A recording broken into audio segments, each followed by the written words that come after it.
My name is Juliana Mercer. Most people call me Jules. I'm 26 years old, and the night my family finally put a price tag on me, they did it with grocery store birthday cake on the counter, chicken cooling in serving dishes, and a white ceramic mug sitting beside my plate, like the punchline to a joke I was supposed to swallow. If you had asked me before that night whether my family loved me, I probably would have hesitated. Not because I did not know the answer, because admitting the answer out loud would have made my whole life harder to ignore. My family did not hate me in any obvious way. That would have been easier. They did not scream every day or throw me out or tell me I was unwanted in clean, direct sentences. They just treated me like a utility, something useful, something quiet, something that was supposed to work when needed and stay invisible when not. My father, Gerald Mercer, had a way of looking through me that made me feel like I had interrupted him by existing. My mother, Diane, smiled through every uncomfortable moment, like if her mouth stayed soft enough, nothing ugly could really be happening.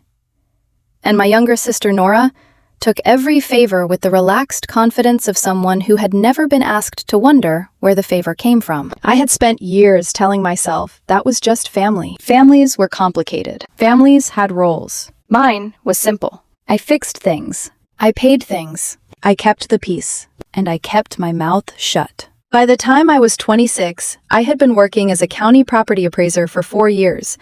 It was steady, quiet work.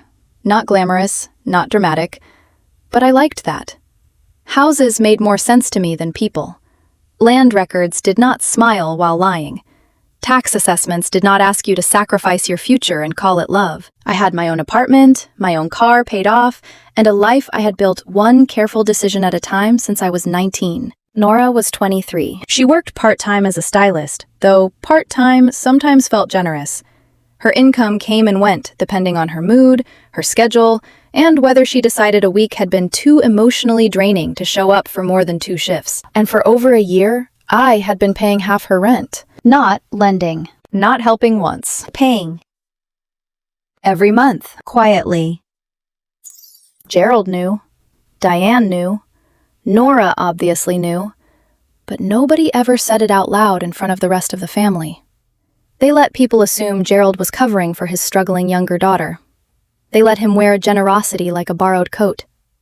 And I let them, because fighting about it felt exhausting. That was my mistake, thinking silence was peace. It was my mother's birthday when everything cracked open. Diane called it low-key, which by her standards meant a home-cooked dinner, a store-bought cake with slightly crooked frosting roses, and enough relatives packed around the table to make escape feel rude. There was Gerald at the head, because of course there was. Diane beside him, smoothing napkins that were already flat. Nora glowing near his right hand, like she had been placed there for display. Grandpa Walt sat at the far end, quiet, watchful, his hands folded over his cane. Gerald's side of the family filled the rest of the room.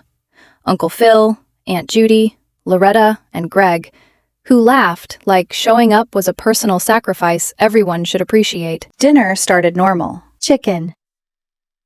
Small talk, forced warmth, the kind of family evening where every smile had a little tension tucked behind it.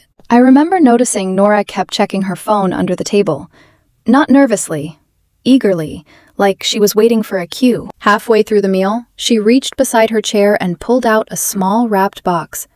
Silver paper, white ribbon. Too neat to be casual. She slid it across the table toward me. "Got you something, Jules?" I blinked. "It's not my birthday." Nora smiled wider. "I know. Just open it." Everyone was watching. That should have warned me. I peeled back the paper slowly. Inside was a white ceramic mug with big black letters across the front. World's Best ATM. For 1 second, nobody moved. Then Greg laughed. Aunt Judy covered her mouth. Phil chuckled into his drink. Even Diane smiled. Not fully, just enough to betray herself. The kind of smile that says, "I know this is cruel, but stopping it would require courage I do not have." Greg laughed the longest. Too long. Not a polite laugh. A hungry one. I looked at the mug for 3 seconds. Then I set it beside my plate without touching the handle. "Hilarious," I said. "Flat. Dead." Nobody noticed the shift. Or maybe they did, and decided noticing would make them responsible. That was how my family survived itself. Do not make waves. Do not name the bruise. Laugh before someone asks why it hurts. 10 minutes later, Nora dropped the real reason for the evening. She was talking about her car at first, how unreliable it had become, how she needed something safer, something newer, maybe something a little nicer, because she was tired of feeling behind. Gerald nodded before she even finished. You deserve it, sweetheart. You work hard. I stared at my plate. Nora worked 12 hours most weeks, sometimes, but the car was not the main event. Gerald leaned back in his chair and reached into the inside pocket of his jacket. That detail stayed with me. The jacket pocket. The practiced movement. The way he did not hesitate. He had been carrying the paper all night, waiting. He unfolded nothing. He did not explain first. He simply slid a document across the table directly toward me. It stopped beside the mug. The whole room quieted. I picked it up. At the top, in bold type, were the words, Family Contribution Plan. My stomach went cold before I even reached the numbers. The document was neat, organized. Monthly dollar amounts stretched forward 12 months. There was a timeline, a breakdown of payments, a list of responsibilities. And I was the only name attached to any of them. At the bottom was a signature line. My full legal name had already been typed beside it. Juliana Mercer. Like I had agreed before I had even seen it. I read more slowly. I was supposed to help Nora with a house down payment, not just contribute. Cosign. Put my actual name on a mortgage for my younger sister. There was another section about helping her purchase a new car. And at the very bottom, in smaller text, hidden beneath language about credit building support, was a line authorizing Nora to be added as a user on my credit card. I looked up at Gerald. He looked calm. That was the worst part. Not angry, not embarrassed. Calm. Like this was paperwork after a meeting we had all attended. Nora already toured 3 houses last week, he said. She told the realtor you'd help make it happen. I turned to Nora. She was not looking at me. She was looking at her plate. Not ashamed. Not guilty. Just waiting. The way you wait for someone to sign something already decided. For a moment, all I could hear was the soft scrape of Loretta's fork against her plate. Then, Grandpa Walt cleared his throat. He had not said one word all evening. He did not need to be loud. The table still froze. I've been sitting here for 20 minutes, Walt said, and this is the craziest thing I've ever heard. Gerald's face tightened. Dad, this is a family matter. I know it's a family matter, Walt said. That's why I'm saying something. Nobody moved. Walt looked around the table slowly. Then his eyes settled on Gerald. Jules pays half Nora's rent. Has been for over a year. You know that. Diane knows that.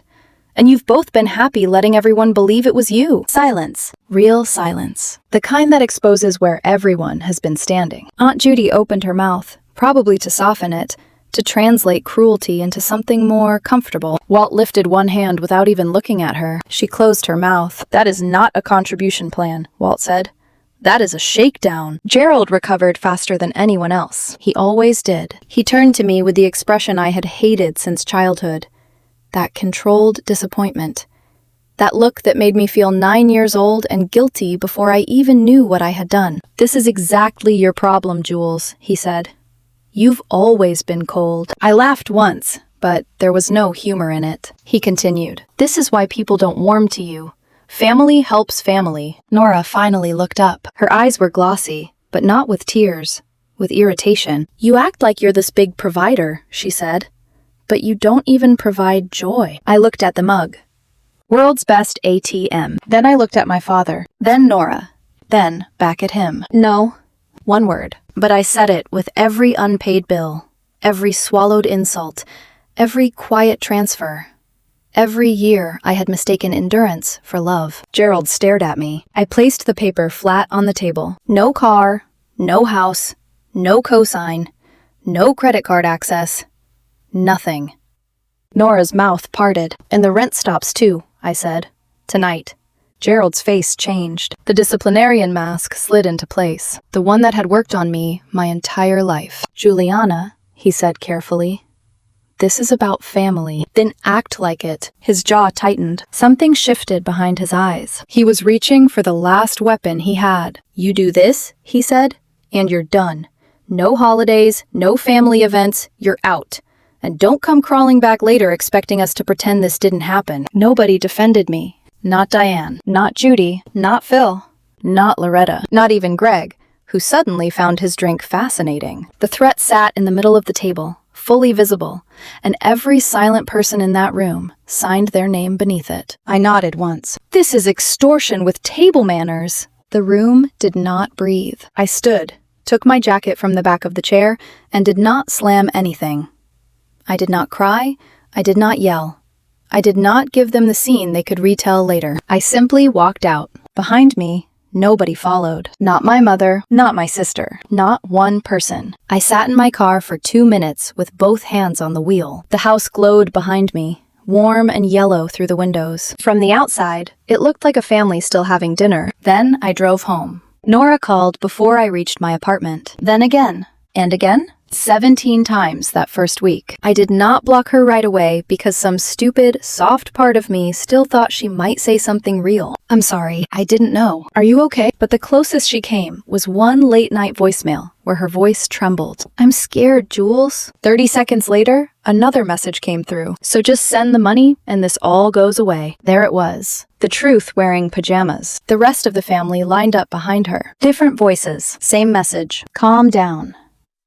Be reasonable. Don't embarrass us. You're making this bigger than it needs to be. I saved every voicemail before blocking each number, every text, every missed call log. I made a folder on my phone and named it something boring. Family documentation. At the time, I thought I was being careful. I had no idea I was building the beginning of a legal case. The online posts started on day 3. Nora posted first.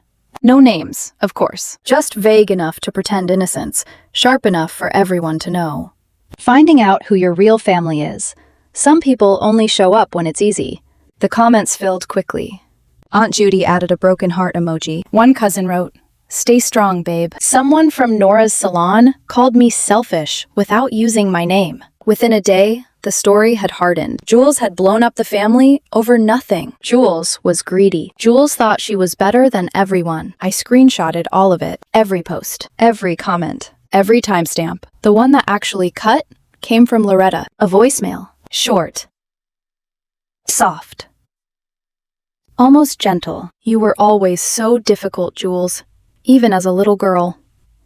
I sat on the edge of my bed after that one and stared at the wall. Because that kind of sentence does not accuse you. It rewrites you. It takes years of being used and turns your pain into a personality flaw. You are not reacting to exploitation. You are difficult. You always were. And when enough people say it, quietly, confidently, for long enough, some part of you starts checking the mirror for proof. The only person who called and said anything useful was Aunt Tanya, my mother's sister. She had always been the quiet aunt, the one who brought food, washed dishes, left early, and never seemed to belong to either side of the family war. Her voice was low when she called. "Jules, I know what it's like to be the one everyone points at." I said nothing. She exhaled. Document everything. That was all. Not forgive them. Not be the bigger person. Not think of your mother. Just document everything. I thanked her, and I meant it. Because what none of them understood was that every time I paid Nora's rent without asking why, Gerald could not. Every time I stayed quiet while Diane smiled through my humiliation. Every time I said yes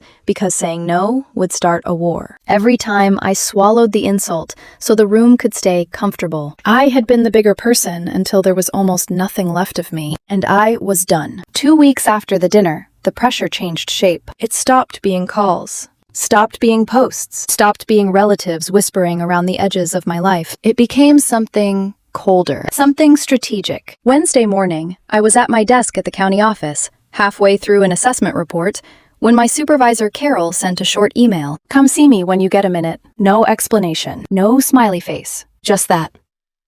When I walked into her office, she looked uncomfortable, not angry. Uncomfortable, like someone had handed her something unpleasant and official. "Jules," she said, folding her hands on the desk, "I received a phone call this morning." My body went still. From who? A man who identified himself as your father. Gerald Mercer. The air in the room seemed to thin. Carol continued carefully. "He said he was concerned about your mental state. He claimed you've been acting unstable and that he was worried something might happen at work." For 1 second, the little girl in me wanted to defend herself, to panic. to explain too much, but the woman I had become did something else. She sat down calmly. Did he give you any specifics? Carol watched me closely. No, general concern. He sounded worried. Of course he did. Gerald had always sounded most reasonable when he was being cruel. I gave Carol the short version. Family conflict, financial demands, a refusal, a reason for Gerald to want me discredited. No dramatics, no tears, no shaking voice, just facts. Carol wrote it down. Then she said my performance file was spotless, and as long as it stayed that way, there was nothing to worry about. I thanked her, walked back to my desk, opened my phone, and logged everything. Date, time. Carol's exact words. Gerald had not called my workplace because he lost control. He had called because he was trying to create a record before I could. A seed. A shadow. A quiet setup. And as I stared at the blinking cursor on my screen, I understood something that made my hands go cold. My father was no longer trying to bring me back into the family. He was trying to build a version of me that nobody would believe. The next morning, I went into work early. The office was still half dark. The kind of quiet that only exists before phones start ringing and fluorescent lights finish waking up. I sat at my desk with my coat still on and wrote a summary of what had happened. Not the whole family history, not the years of resentment, not the way my mother's silence had trained me to apologize for needing air, just the relevant facts. Birthday dinner. Financial demand, refusal, threat of family exclusion, online harassment, Gerald's call to my supervisor. I kept every sentence clean enough to survive someone else reading it later. No dramatic words, no abuse, no betrayal. No, my father is trying to ruin me. Just facts. Then I emailed it to Carol. For documentation purposes, I would like this added to my personnel file alongside the note regarding the phone call from Gerald Mercer. I read it 3 times before sending. My finger hovered over the mouse longer than it needed to, because once I clicked send, something changed. I was not asking my family to understand me anymore. I was preparing for them not to. I clicked. The email left my outbox with no sound at all. That was the strange thing about changing your life. Sometimes it did not feel dramatic. Sometimes it was just a quiet click in an empty office. Carol replied 20 minutes later. Received. I'll add this to the file. 7 words. But I stared at them like someone had locked a door behind me and handed me the key. For the rest of that day, I moved through work carefully. I answered emails, I reviewed property records, I smiled at coworkers who had no idea my father had tried to plant doubt about me in the building where I earned my living. By 5 o'clock, I was exhausted in a way sleep would not fix. When I got home, there was a note taped to my apartment door. White paper, blue ink, neat handwriting. For a second, I thought it was from the building manager. Then I saw Aunt Judy's name at the bottom. My stomach tightened before I even read the first line. Jules, we stopped by because everyone wants to resolve this peacefully. Dawn is a notary and can help us make everything official so there are no misunderstandings. We'll come back around 7. Please be mature about this. Love, Aunt Judy. Dawn. I did not know anyone named Dawn. A notary. Paperwork. Official. No misunderstandings. I stood in the hallway holding the note, while someone's television murmured behind a door down the hall. The building smelled faintly of laundry detergent and reheated food. Normal life continuing around a trap, because that was what it was. A trap with a signature line. They were not coming to talk. They were coming to make my refusal look negotiable. Maybe a loan agreement. Maybe some family contract.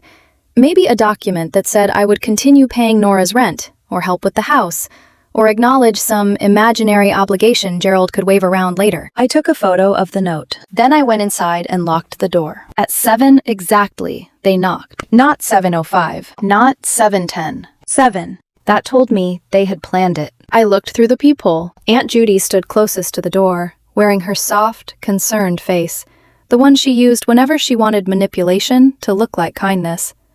Beside her stood a woman I had never seen before, probably Dawn, holding a manila folder against her chest. Judy knocked again. Jules, honey, we just want to talk. I said nothing. Dawn shifted her weight and looked bored. Judy leaned closer to the door. This has gone far enough. Your mother is devastated. Nora is scared. Your father is just trying to keep the family together. I held my phone up near the peephole and hit record. Judy sighed. We brought paperwork, so nobody feels taken advantage of. I almost laughed. Nobody. That word did a lot of work in my family. Nobody meant Nora. Nobody meant Gerald. Nobody never meant me. They waited 5 minutes. Judy knocked 3 more times. Then Dawn muttered something I could not make out, and they left. I saved the recording immediately. Labeled it. Notary visit. Judy and Dawn. By then, my evidence folder had folders inside it. Calls, texts, social media, workplace, apartment, attempts to obtain signature. It should have scared me how natural it felt. Instead, it steadied me. Gerald started appearing places after that, not following me. Nothing that obvious. Nothing I could point to cleanly and say, look, there. It was subtler. The gas station near my apartment, standing near the air pump with his phone in his hand. The grocery store on Sunday morning, 2 aisles over, pretending to study pasta sauce. The parking lot outside the hardware store, leaning against his truck, as if he had been there the whole time. Each time, our eyes met for a second or two. He never waved, never spoke, never approached. That was the point. He wanted me to know he could enter the edges of my life whenever he wanted. So I changed my routines. Different gas station, different grocery store, different route to work. I started parking under lights. I checked reflections in windows. I hated how quickly fear became practical. Then came the building complaint. My building manager, Mr. Alvarez, called me on a Tuesday afternoon. Jules, could you stop by my office when you get in? His voice was careful. Too careful. By then, I knew what careful meant. I stopped by before going upstairs. Mr. Alvarez sat behind his desk with a printed form in front of him. He was a kind man in his 60s who kept peppermint candies in a glass bowl and remembered everyone's package schedule. That day, he looked uncomfortable in the same way Carol had. I received a formal complaint about your unit, he said. I looked at the paper. Noise and nuisance report. Loud arguments. Late-night disturbances. Suspicious activity. My name. My apartment number. And at the bottom, Gerald Mercer's handwriting. Gerald Mercer's signature. For a few seconds, the office seemed very small. He doesn't live here, I said. I know. He has never been inside this building as my guest. Mr. Alvarez nodded. I figured there was more to it. I asked if I could photograph the complaint. He slid it across the desk. I took pictures of every page. Then I sat across from him and explained. Again, the short version. The dinner. The demand. The workplace call. The notary visit. The repeated appearances near my apartment. The online harassment. The false claim of instability. Mr. Alvarez listened without interrupting. When I finished, he looked down at Gerald's complaint and shook his head. I'll document your statement alongside this, he said. For the record. For the record. Those 3 words followed me upstairs. Gerald was trying to put my life on paper without me. He was making records. So, I made better ones. 3 weeks after the dinner, Diane called. I had blocked most of the family by then, but I had not blocked my mother. That was not forgiveness. It was weakness. Or maybe hope. Sometimes those look the same, until they cost you something. Her voice trembled when I answered. Jules, please come over. I closed my eyes. What happened? I don't want to bother you, she said. But something's wrong. I don't know who else to call. My gut said no.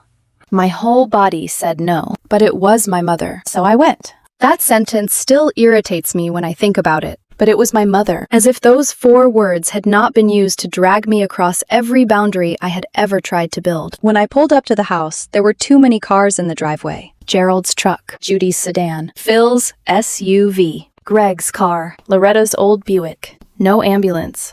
No emergency. My hand stayed on the steering wheel. For a second, I considered backing out and leaving. Then the front door opened. Diane stood there, pale and small in the porch light. She did not wave. She just watched me. And I walked in. The living room was full. Gerald sat in his chair like a judge. Nora was on the couch, arms folded, eyes red but dry. Aunt Judy perched forward with tissues in one hand. Phil stood near the fireplace. Loretta sat in the corner under the lamp. Greg leaned against the kitchen doorway, trying to look casual and failing. Grandpa Walt was not there. That was the first thing I noticed. The second was that nobody looked surprised to see me. It was not an emergency. It was choreography. Judy began before I had fully taken off my coat. Jules, honey, we all love you. That was how I knew it would be bad. People in my family only led with love when they were about to ask me to surrender. She talked about how the family was falling apart, how my mother was not sleeping, how Nora was under incredible stress,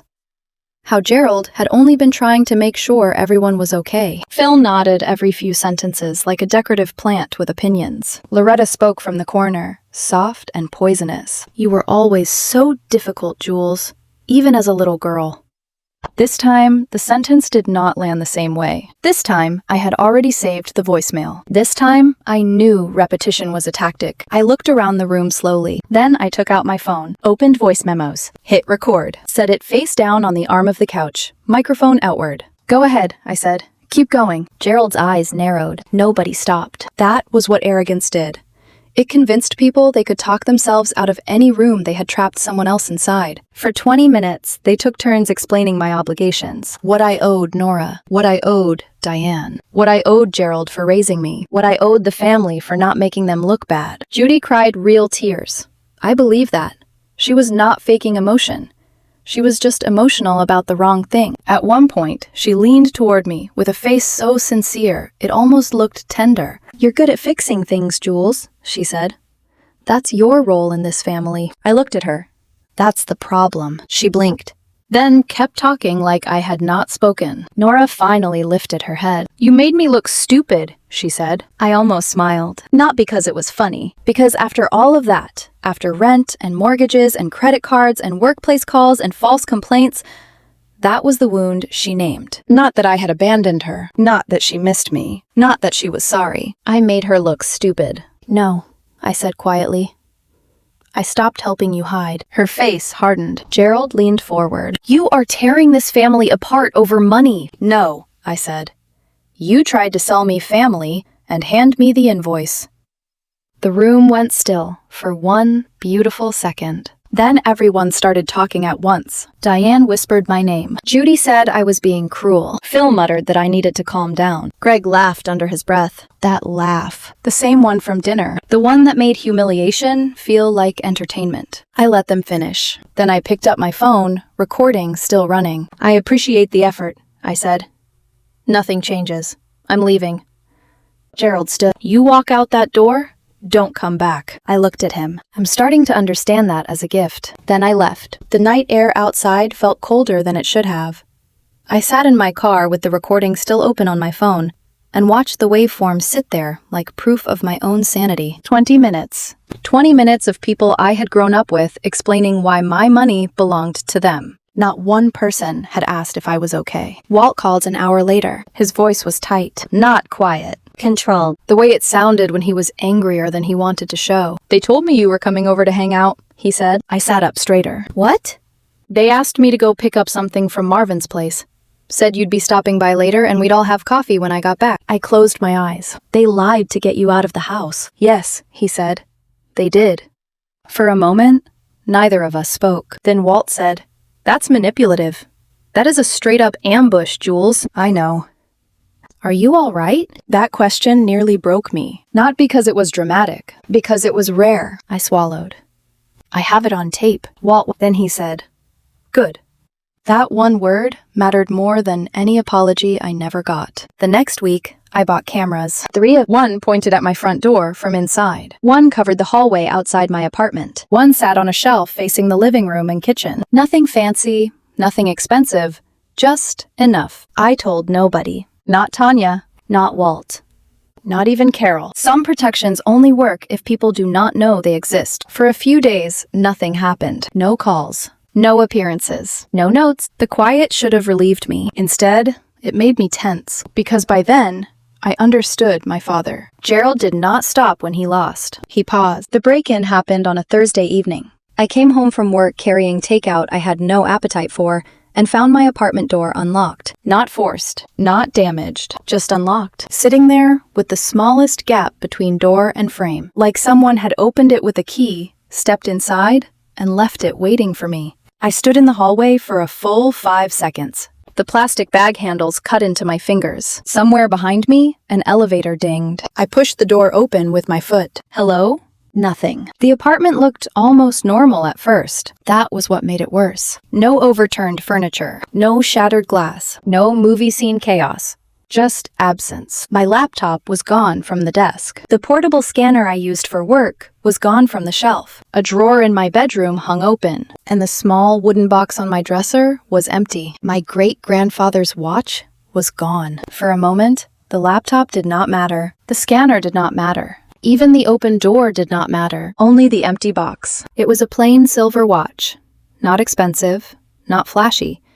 The kind of thing nobody would notice unless they knew what it meant. Grandpa Waltz had given it to me when I was 15. It had belonged to his father. He strapped it onto my wrist and said, "Keep time for the people who couldn't." I had not fully understood it then. I understood it standing in my bedroom, staring at the empty box. Then I walked into the kitchen, and there, in the exact center of the counter, sat the mug. White ceramic. Big black letters. World's Best ATM. I had not left it there. After the dinner, I had shoved it into the back of a drawer because throwing it away felt like admitting it had hurt me. Whoever came into my apartment had searched for it, found it, placed it where I would see it. That was not theft. That was a signature. I set the takeout bag down on the floor. My hands were shaking now, but my mind was strangely clear. I did not touch the mug. I did not touch the drawers. I did not walk around contaminating anything because I had seen enough crime shows and read enough boring county reports to know panic ruins evidence. I backed into the hallway, locked myself out of my own apartment,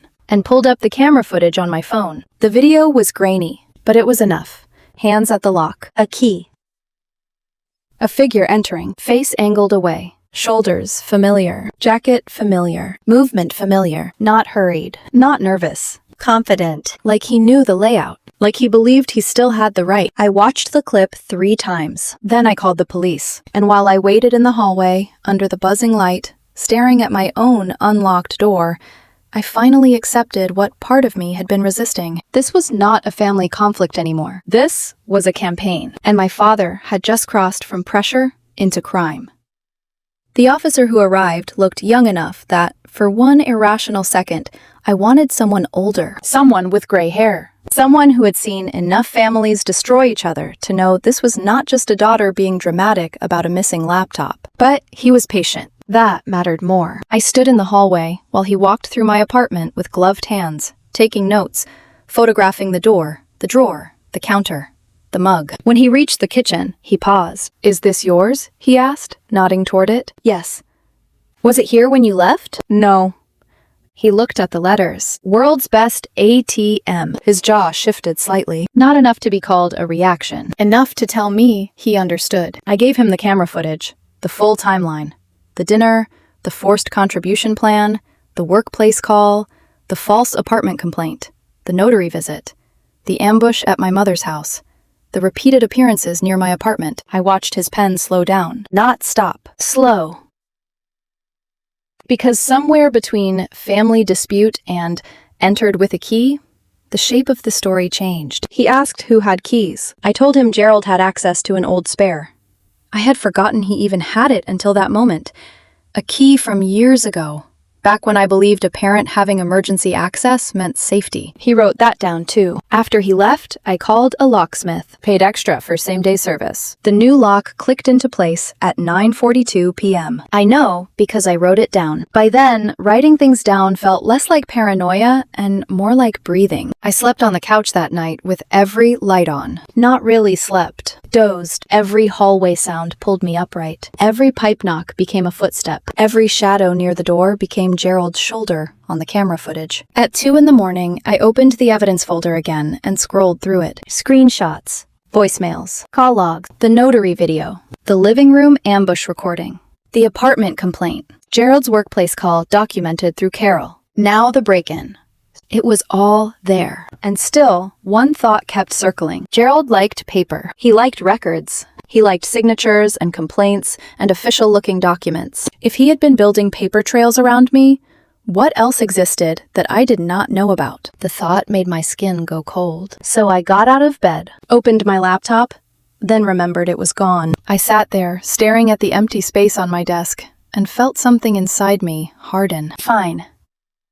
I used my phone. One account at a time, I pulled up every bank record I could think of. My personal checking was clean. My savings was clean. Then I remembered the old accounts. The family savings account. The joint account with Nora. A few accounts opened when I was younger because Gerald had insisted it was smart to have family access in case of emergencies. At 16, I thought that meant he cared. At 26, I understood it meant he had kept doors open. The joint account with Nora had about $2,400 in it. Every cent from me. I stared at the balance for a long moment. Then I transferred all of it into my personal account. Closed the joint account the next morning. No speech, no warning, no final courtesy message. Just gone. The family savings account was worse. I had contributed to it since I was 16. Birthday money, summer job money. Later, small transfers from my county paychecks because Gerald always said it was for future family needs. The balance should have been much higher. It was not. Withdrawals, I did not remember. Transfers, I had never approved. Amounts small enough at first to be dismissed if you wanted badly enough not to see the pattern. 200 here, 300 there, 1,000 once. Another 800 marked as household. I sat on my couch with my phone in my hand while the apartment lights hummed around me. I wanted to cry. Not because of the money. Because I could suddenly see the years differently. All those times Gerald called me responsible. All those times Diane said, "Your father is proud of how practical you are." All those times Nora needed help. Just this once. They had not been praising me. They had been training me. The police took their time. 10 days passed before a detective called. Her name was Detective Ramirez. Her voice was brisk, not unkind. She asked me to come in and bring everything. I arrived with a printed timeline, a flash drive, copies of screenshots, bank statements, the workplace email, the apartment complaint, the notary note, and the camera footage. Detective Ramirez sat across from me in a small interview room with beige walls and terrible coffee cooling near her elbow. She did not gasp, did not pity me, That alone made me trust her more than half my family. When the footage played, she leaned closer. "Do you recognize the person?" "Yes." "Can you say who?" "My father, Gerald Mercer." Even though the face is not visible, the build, the jacket, the way he moves, the fact that he had a key, the items taken, the mug left on the counter. She nodded. "Okay." One word, but not dismissive. A week later, she called again. They had tracked my laptop through a pawn shop intake log. Serial number, date, signature, identification. Pawn shops, I learned, are boring until they save you. The laptop came first. Then the watch took longer. For days, I tried not to think about where it was. In a glass case. In a drawer. In some stranger's hand. Melted down. Gone. Then Detective Ramirez called. We recovered the watch. I sat down on the kitchen floor. I did not mean to. My knees just stopped participating. "Are you there?" she asked. "Yes," I whispered. The watch was evidence for a while, so I could not take it home immediately. But knowing it existed was enough to let me breathe for the first time in days. Gerald had not just pawned what he could. He had kept the key on him. When they questioned him, they found it, bagged it, logged it. Eventually, they returned it to me through official channels, like it was just another object. A key, a little piece of metal. A decade of misplaced trust. After the break-in, I needed to move. My apartment had stopped feeling like mine. Every drawer felt touched. Every room felt watched. Every lock, even the new one, felt like an apology from a door that had already failed me once. I applied for a one-bedroom near the county office. Clean building. Better parking. Closer to work. Standard process. Income verification. Employment check. Credit pull. 2 days later, the leasing office called. Denied. The woman on the phone sounded confused. "I'm sorry, Ms. Mercer. There's a recent flag on your credit report. It doesn't match the rest of your history, but we can't move forward until it's resolved." My fingers tightened around the phone. "What kind of flag?" "You'll need to pull the report yourself." So I did. That night, at my kitchen table, with a cup of coffee I never drank, there it was. A title loan opened 6 months earlier. Attached to my vehicle. Amount, $4,800. My name. My social security number. My forged signature. I stared at the screen until the words blurred. The loan was not just open. It was behind, late enough to damage my credit. Quietly. For months. Before the birthday dinner. Before the mug. Before the contribution plan. Gerald had done it before I ever said no. The car title had been stored at Diane's house for years in the family file cabinet. Birth certificates, insurance records, old school documents. The kind of place parents tell you is safe because they are parents. I had never taken it back. I had never thought I needed to protect my title, my social security number, my signature, my future, from my own father. I wanted to put my fist through the table. I did not. I sat very still for 10 seconds. Then I started logging. Date opened. Lender, amount, Account number. Late status. credit impact, Screenshots. Downloads. PDF copies. By the time I finished, my anger had become something cleaner. This was not emotional anymore. This was fraud. identity theft, Forgery. provable, And if Gerald loved paper so much, I was going to bury him under it. I found a lawyer named Alan Reeves. He had a small office downtown. No dramatic glass walls, no expensive fountain in the lobby. Just framed licenses, organized files, and a receptionist who looked like she had heard every family lie invented by mankind. Alan was in his 50s, calm, sharp-eyed, and allergic to wasted time. I sat across from him with my binder. Yes, by then, I had made a binder. Tabbed. labeled, chronological, Alan opened it and looked at me over his glasses. You put this together yourself? Yes. He nodded once. Good. Then he read. For nearly 40 minutes, he said almost nothing. He flipped through screenshots, listened to the voicemail from Loretta, read Carol's documentation, watched the notary video, reviewed the bank records, studied the fraudulent title loan, looked at the pawnshop information. When he finished, he leaned back. This is not just family drama, he said. I felt my throat tighten. I know. No, he said. I mean legally. This is not just family drama. He laid out 2 tracks. Criminal complaints first. fraud, identity theft, Theft related to the break-in. The title loan was the clearest piece. $4,800 taken out using my identity, my social security number, and a forged signature. Alan would request the original loan paperwork directly from the lender. Second track, civil action. Every dollar Gerald had taken, redirected, pressured, or obtained through manipulation. The title loan, the joint account, the family savings withdrawals, the stolen property, the cost of replacing locks, the damage to my credit. The total started over $13,000 and kept growing as we documented more. He also recommended cease and desist letters immediately. 1 to Gerald, 1 to Judy. formal, On letterhead. A different kind of language than my family was used to hearing from me. Not, please stop. Not, this hurts. Not, can we talk. But, you are directed to cease. I paid Alan's retainer that same week. $3,500. It hurt. That was money I had saved slowly. carefully, Money that was supposed to be for moving, not fighting my father for the right to exist without being robbed. I picked up weekend appraisal work to cover the gap. Private sale inspections. Small valuation reports. Driving across town on Saturdays with coffee in one hand and exhaustion sitting behind my eyes. I did not complain. This was what fighting back cost. And for once, the cost was mine to choose. The letters went out within a week. Gerald did not back down. He got a lawyer. That fact alone told me more than his lawyer's letter did. People do not usually hire counsel the instant a daughter says no at a birthday dinner, unless some part of them knew the dinner was never the beginning. His lawyer's response was almost impressive in its ugliness. They claimed implied consent. Because I had supported Nora financially for over a year, they argued I had created a pattern of reliance.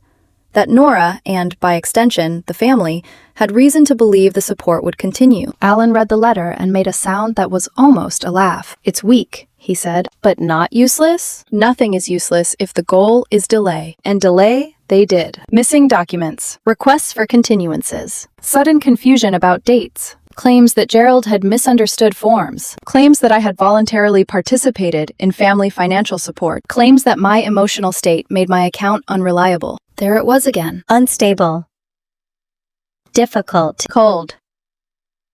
The same old family words dressed up for court. Alan warned me early. They are going to try to make you react. I know. No, he said. You need to understand this. One angry voicemail. One text where you threaten him. One courtroom expression that looks like rage instead of restraint. and they will build a portrait of you around it. So what do? You become boring. I stared at him. Boring? Dates, amounts, documents, short answers, no speeches unless I ask for one. No insults, no emotional adjectives. Let them perform. You record. So I did.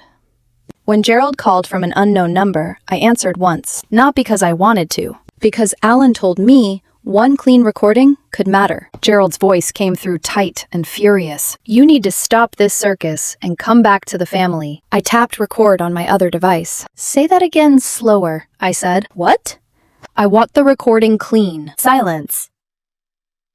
Then the line went dead. The recording was 12 seconds long. Perfect. After that, I referred to Gerald as Mr. Mercer in legal contexts whenever I could. Not because he deserved distance, because I did. It helped me remember this was not father and daughter anymore. This was plaintiff and defendant, victim and suspect, record and counter-record. The hearing was set for a gray Tuesday in late autumn. I woke before my alarm. Outside, the sky looked flat and colorless. The kind of morning that makes every building seem more severe. I wore a dark navy suit, low heels, my hair pinned back so I would not touch it nervously. Before I left, I stood in front of the mirror and practiced breathing. In for 4, hold. Out for 6. Boring, Alan had said. Be boring. At the courthouse, Gerald was already there with his lawyer. He wore a suit I recognized from funerals and bank appointments. Diane sat behind him, hands clasped so tightly her knuckles looked white. Nora sat off to the side in the gallery. She looked smaller than I remembered. No glow, no performance, just pale, quiet, and folded into herself. I did not look at her long. Walt arrived 10 minutes later. 74 years old. Button-up shirt. Good jacket. Cane in one hand. He squeezed my shoulder as he passed me. No speech. No dramatic promise. Just pressure. Steady and warm. When the hearing began, the room felt too ordinary for what it held. Plain walls, wood benches, stacks of paper, people clearing their throats, lives changing in rooms that looked like waiting areas. Walt took the stand first. When asked to identify himself, he sat up straighter. My name is Walter Henson. I'm Diane's father and Jules's grandfather. His voice did not shake. Alan asked him about the birthday dinner. Walt told it slowly. The mug. The laughter. The contribution plan. The house down payment, the cosign demand, the credit card authorization line, the way Gerald presented everything like it had already been decided, the way Nora had already toured houses. Then Alan asked about Nora's rent. Walt looked toward the judge. I found out that night that Jules had been paying half of Nora's rent for over a year. Gerald let everyone believe he was the one doing it. He wasn't. Jules was. He paused. Then his eyes moved briefly toward me. I should have asked sooner. That one is on me. Something in my chest twisted. Because it was not a full apology. It was not enough to fix anything. But it was accountability. And in my family, accountability sounded almost foreign. Gerald's lawyer stood for cross-examination. She asked whether Walt had direct knowledge of the payments, or whether he was relying on what I had told him. Walt looked at her the way Winter looks at a dead garden. Ma'am, he said, Jules printed the statements and handed them to me the week after that dinner. Her name is on every deposit. Gerald's name is not on one. Silence. A small one, but useful. Alan did not rush to fill it. He let the room sit inside it. Then Gerald testified, and for a while, I understood why people believed him. He was calm, measured, Concerned. He talked about family unity, responsibility, his younger daughter needing help, his older daughter becoming distant, his fear that I was isolating myself. He almost sounded like a father. Almost. Then Alan stood. The first questions were easy. Dates. Names. Who attended dinner? Whether he had prepared the contribution plan. Whether Nora had toured houses before I agreed to anything. Gerald answered carefully. Then Alan lifted a printed page. Mr. Mercer, I'm going to show you a text message exchange between you and Judy Whitman, obtained during discovery. Gerald's jaw tightened. The first crack. Alan handed it over. Please read the message dated 3 days before the birthday dinner. Gerald looked at his lawyer. The judge looked at Gerald. He read, quietly at first. Alan said, louder, please. Gerald swallowed. We all agreed she'll calm down and pay later. Just keep the pressure on. Dead air. Not dramatic. No gas. No shouting. Just the sound of a lie losing oxygen. Gerald tried to explain. It's out of context. Alan had 3 more messages. Each one worse. Each one making the family meeting look less like concern and more like strategy. Then Aunt Judy cracked. She had been sitting in the gallery, twisting a tissue in her hands, face flushed. When Alan read the 3rd message aloud, she blurted, loud enough for everyone to hear. We didn't think she'd actually go this far. Every head turned. The judge's eyes snapped up. Ms. Whitman, he said sharply, you are not testifying right now. One more outburst and you will be removed. Judy shrank back, but it was too late. The sentence was already in the room. Alan did not smile. He did not look at me. He simply let it sit. Let the judge hear what they had admitted without being asked. When it was my turn, I kept my hands still in my lap. Dates. Amounts. Documents. Short answers. Gerald's lawyer tried to push emotion into every question. Isn't it true you were angry your sister needed help? No. Isn't it true you chose money over family? No. Isn't it true this entire case is your way of punishing your father? I looked at her.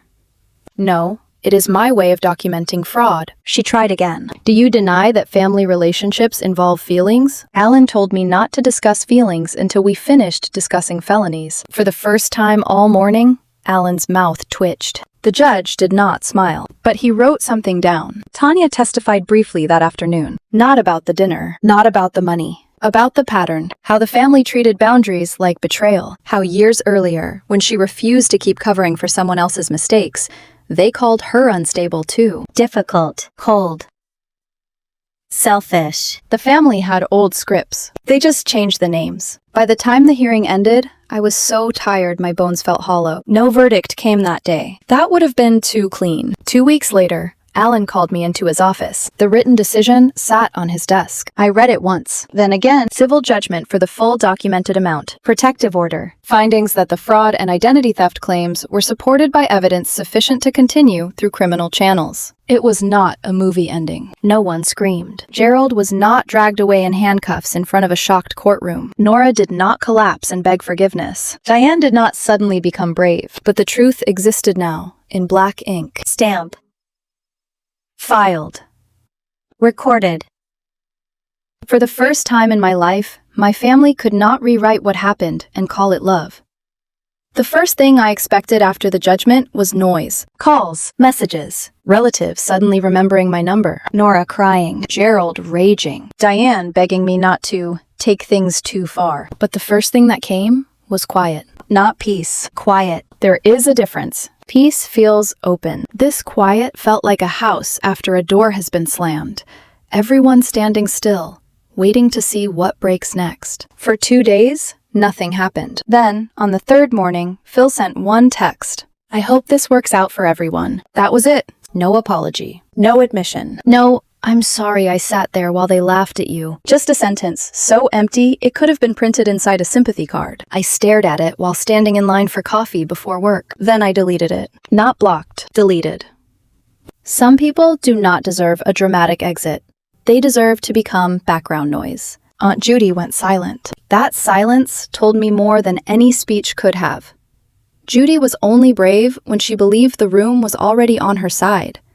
Once the court record existed, once her texts and notary visit and courtroom outburst had weight, she disappeared into the same fog she used to create for other people. Greg vanished too. No laughing, no comments, no vague posts, nothing. It was amazing how quickly people became unavailable when humiliation stopped being free entertainment. Loretta never acknowledged anything. Not the judgment, not the fraud, not the theft, not the fact that her son had used his daughter's identity like a spare tool in a garage. I heard from Tanya that Loretta told one cousin, families should handle things privately. Of course she did. Privacy had always been the family's favorite hiding place. Gerald's landscaping business folded 6 weeks after the decision. Not dramatically. Not in one explosive public collapse. It just started shrinking. A client canceled, then another. Then a long-time commercial account did not renew. Small towns do not need billboards when court records are public, and people enjoy pretending they are above gossip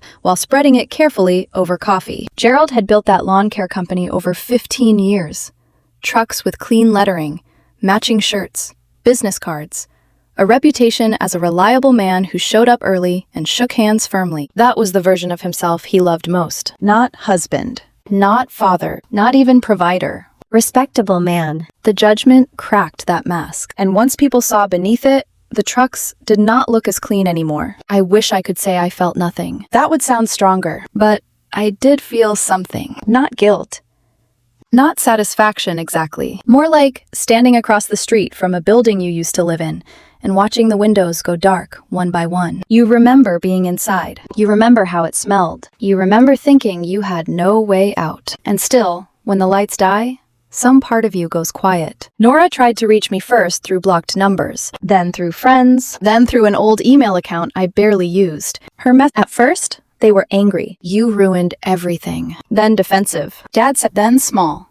I didn't know he did all that. I did not answer. Because maybe she did not know about the title loan. Maybe she did not know he had gone into my apartment and taken the watch. But she knew about the mug. She knew about the houses. She knew I had been paying her rent, while she let everyone laugh at me. Not knowing everything did not make her innocent. It only made her selective. 2 months after the verdict, Tanya told me Nora had gotten her own lease, a salon work during the day. Second shift downstairs 3 evenings a week. For the first time in her adult life, Nora was paying for her own walls. Tanya said it gently, like she was not sure whether it would hurt me. She's figuring it out. I nodded.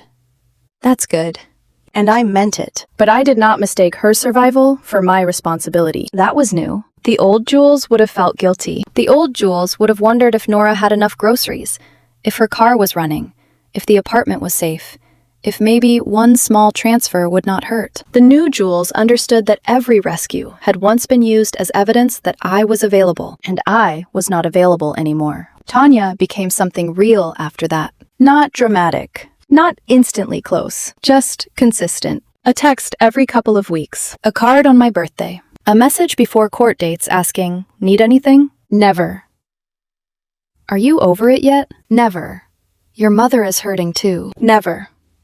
At some point, you have to forgive. Just presence, without demand. I did not know how starved I had been for that until I stopped flinching when her name lit up my phone. 3 months after the verdict, I went back to Diane's house. Not to reconcile. Not to talk. Not because I missed the smell of lemon furniture polish or the family photos where everyone looked happier than they had ever been in the rooms behind the frames. There was a box in the hallway closet. Old documents. Childhood photos. A few school certificates. My birth certificate copy. Things I wanted before I closed that address out of my life completely. I texted Diane first. I'm coming Saturday at 10 to pick up my box. I won't stay. She replied after 20 minutes. Okay. No heart. No plea. No question. Just okay. When I arrived, the porch looked smaller than I remembered. That happens sometimes after betrayal. Places shrink. The door opened before I knocked twice. Diane stood there, in a beige cardigan, hair pulled back, face tired in a way makeup could not soften. She stepped aside. I walked in. The house was too quiet. No television. No Gerald. No Nora. No dishes clattering in the kitchen while everyone pretended not to listen. Just Diane and me and years sitting between us, like furniture nobody wanted to move. The box is in the closet, she said. I know. I walked down the hall. Every step sounded louder than it should have. I opened the closet and found it on the floor behind old winter coats. A cardboard box with my name written in Diane's handwriting. Jules. Not Juliana. Jules. The sight of it almost got me. Almost. I lifted the box. It was lighter than I expected. That made me sad in a way I had no language for. 26 years. And what I needed from that house fit in one cardboard box. When I turned back, Diane was standing in the kitchen doorway. Her hands were wrapped around a mug. Not the mug, just a mug. Still, my eyes went to it. She noticed. Her mouth tightened. Jules, she said. I stopped, but did not fully turn toward her. I know it doesn't change anything. That sentence made my whole body prepare for disappointment, because in my family, those words were usually followed by something that tried to change everything. I know it doesn't change anything, but you have to understand. I know it doesn't change anything, but your father was stressed. I know it doesn't change anything, but Nora is your sister. Diane looked down into her cup. I chose peace over you for years. I did turn then. Her voice stayed steady, and I told myself it was the right thing because it was easier. It wasn't the right thing. For a moment, I forgot what I had planned to say if she cried, but she did not cry. She did not reach for me. She did not ask for forgiveness. She did not make her confession into another burden I had to carry. She just stood there and let the truth be ugly. I held the box against my hip. "Yeah," I said. "It wasn't." She nodded once. That was all. I left. Outside, I put the box in my backseat and sat in the car for a while before starting the engine. Not because I wanted to go back in, because some endings are so quiet, your body waits for applause, or thunder, or someone calling your name from the porch. None of that happened. The house stayed still behind me, and for once, I did not mistake stillness for a reason to return. A week later, on Saturday morning, I wrote 2 words on a plain sheet of paper. No access. I folded it once. Then I took the spare key Detective Ramirez had returned to me, the one Gerald had kept like ownership, and slid it into the envelope with the note. I did not mail it myself. I did not drive to Gerald's house. I did not put myself in front of him and call it closure. I took it to Alan's office. The receptionist recognized me by then. She gave me that small, professional smile people give when they know too much and are kind enough not to mention it. "I need this sent certified," I said. She took the envelope. "Of course." Just like that, the key left my hand. Not thrown, not slammed on a table, not shoved into Gerald's palm with a speech. Moved through official channels. Documented. Received. Recorded. The way everything had to be with him. An hour after Alan's office confirmed it had gone out, my phone buzzed from an unknown number. I stared at the screen. "You think you're better than all of us now." No name. No signature. It did not need one. Gerald's anger had a grammar. For a long time, I simply looked at the message. Then I typed back, "You don't miss me. You miss access." I blocked the number before the typing dots could appear. That evening, I opened the box from Diane's house. Old school photos.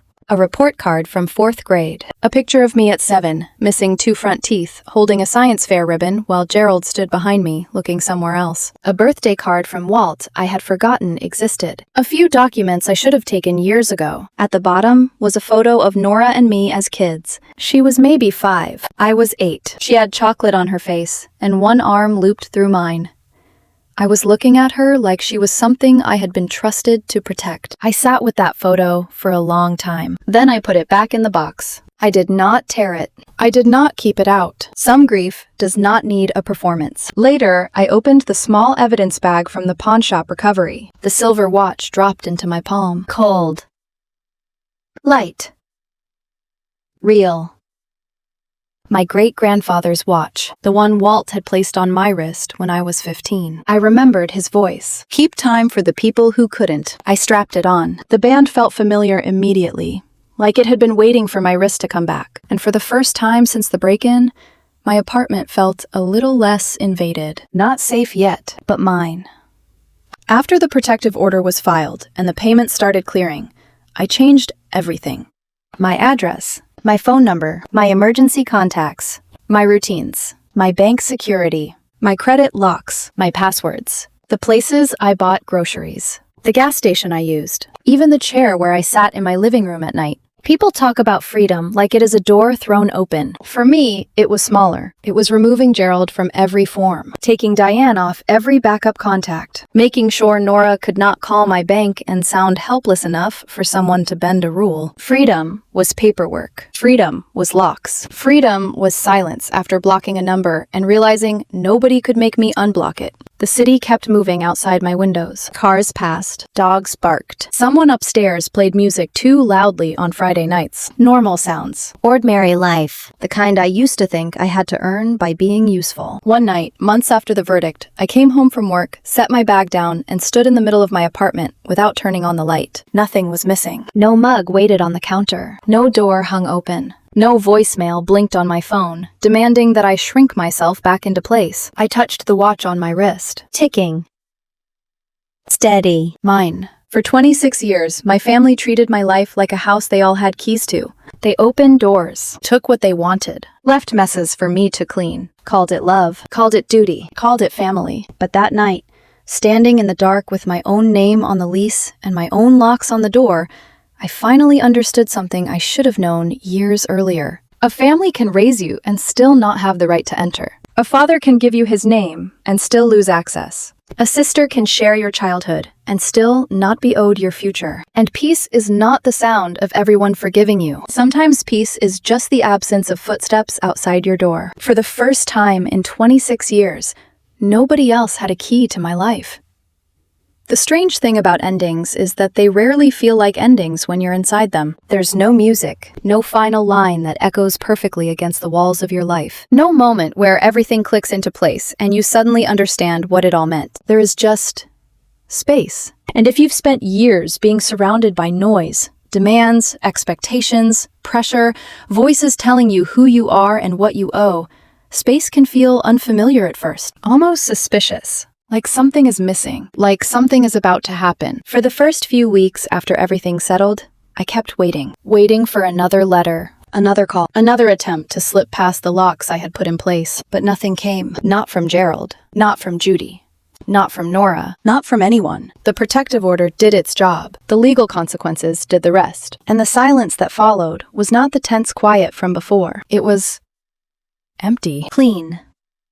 The kind of quiet that doesn't watch you. I did not trust it right away. I checked my phone more often than I needed to. I double-checked my locks, even when I knew they were secure. I paused before opening my door at night, listening for footsteps that never came. It took time for my body to understand what my mind already knew. It was over. Not healed. Not forgiven. But over. Work became easier in ways I hadn't expected, not because my job changed, because I did. I stopped bracing for interruption, stopped expecting someone to call and tell me I had done something wrong just by existing. Carol noticed first. "You seem lighter," she said one afternoon, leaning against my office doorway. I almost laughed. Lighter wasn't the word I would have chosen. Sharper, maybe. Clearer. More precise, like something had been cut away. "I got rid of some problems," I said. She nodded like that was enough. And it was, because for once, I did not have to explain everything. That was new too. Not having to justify my choices. Not having to translate my pain into something acceptable. Not having to shrink my story so someone else could stay comfortable. On weekends, I still took extra appraisal work. Not because I had to anymore. Because I wanted to rebuild what had been taken from me with my own hands. Every check felt different now. Not obligation. Ownership. I opened a new savings account under my name alone. No shared access. No legacy connections. No family convenience. Just mine. The first deposit sat there, like a quiet promise. I kept adding to it. Not quickly. Not dramatically. Steady. Like everything else I trusted, Tanya stayed consistent. Sometimes she would text, "How's your week?" Sometimes, "You eating okay?" Once, she sent me a picture of a cake she had burned and wrote, "Proof I shouldn't be allowed near ovens." I smiled at that one. It felt normal. Not a setup. Not a prelude to a request. Just a moment shared without expectation. Walt called occasionally. Short conversations. Weather. Work.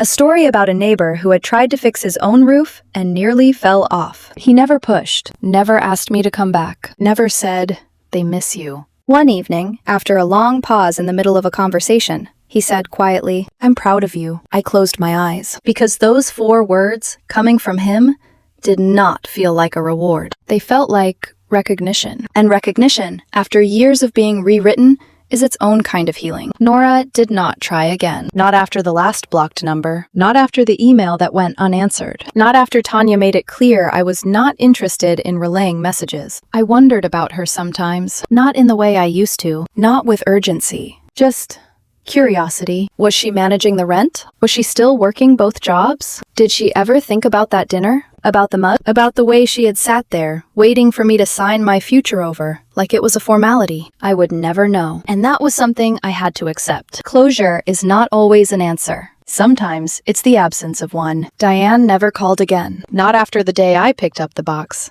Not after her quiet confession. For a long time, I replayed that moment in my head. Not because I wanted more from her, because it was the first time she had told the truth without wrapping it in something softer. I chose peace over you. It was simple. It was accurate. And it was enough. I did not need her to say sorry. Sorry would have required me to respond, and I had already said everything I needed to say. Months passed. Winter leaned into spring. The air changed. The light lasted longer in the evenings. And my life? settled, not into something perfect, into something mine. One Saturday morning, I woke up without an alarm. No work, no court dates, no messages waiting. I made coffee, sat by the window, watched people walk their dogs, couples arguing quietly on the sidewalk, a kid riding a bike too fast for the narrow street. Ordinary things. I used to think ordinary was something you got after surviving something extraordinary. Now I understood it differently. Ordinary was something you built, protected. Choose. I looked down at the watch on my wrist, still ticking, still steady, a reminder that time moves forward, whether you are ready for it or not, and that sometimes moving forward is not about speed, it's about direction. Later that day, I went through my apartment and noticed something small. There were no spaces that felt temporary anymore, no corners that looked like I was waiting to leave, no drawers that felt like they might be opened by someone else. Everything had settled into place, even me. That night, I stood by my door before going to bed, not checking the lock, just standing there. My hand rested on the handle. For a second, I imagined what it would feel like if someone tried to turn it from the other side, if the old fear would rush back, if my chest would tighten, if my body would remember. But nothing happened. No movement, no sound, just quiet. And in that quiet, I understood something I had not been able to name before. I had spent most of my life thinking safety came from being needed, from being useful, from being the person everyone relied on so they would not push me out. But that was never safety. That was access. Access disguised as love. Access enforced through guilt. Access maintained through silence. Real safety felt different. It did not ask me to give anything up to keep it. It did not depend on someone else's mood. It did not disappear when I said no. Real safety was a locked door I controlled. A number nobody else had. A life that did not require permission. I turned off the light, walked to my bedroom, and for the first time in longer than I could remember, I did not feel like I was waiting for something to go wrong. I felt done. Not with everything, but with them. And that was enough.